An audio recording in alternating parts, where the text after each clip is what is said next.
Alors, je rappelle à vos spectateurs qu'aujourd'hui et cette semaine, en séance plénière, nous voterons sur la directive tabac. Donc la directive tabac encadre la commercialisation du tabac et donc cette directive est révisée aujourd'hui.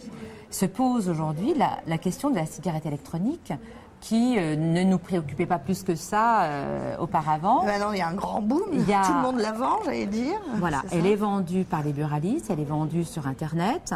Et comment encadrer la commercialisation de cette cigarette électronique?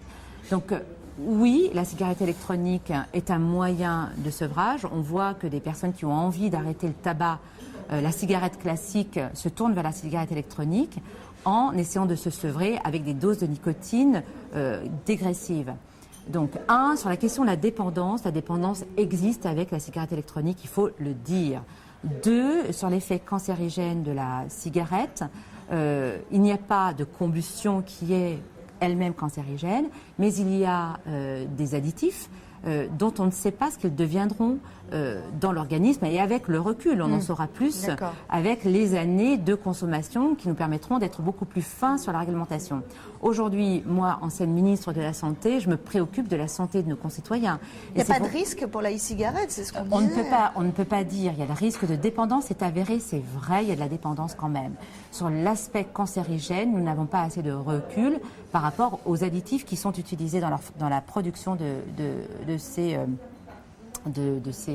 liquides que l'on fume, qu'on vapote. Qu'on vapote, oui, voilà. En vérité.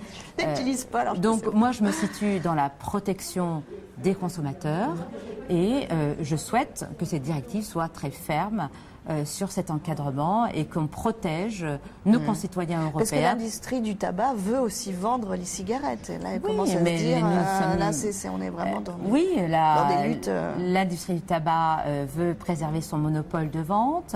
Si effectivement ce n'est vendu qu'en pharmacie, l'industrie du médicament s'y mettra aussi. Donc c'est un sujet extrêmement difficile. Il ne faut pas dissuader nos concitoyens consommateurs de tabac de se sevrer. Et si c'est un moyen de se sevrer, pourquoi pas, et c'est très bien.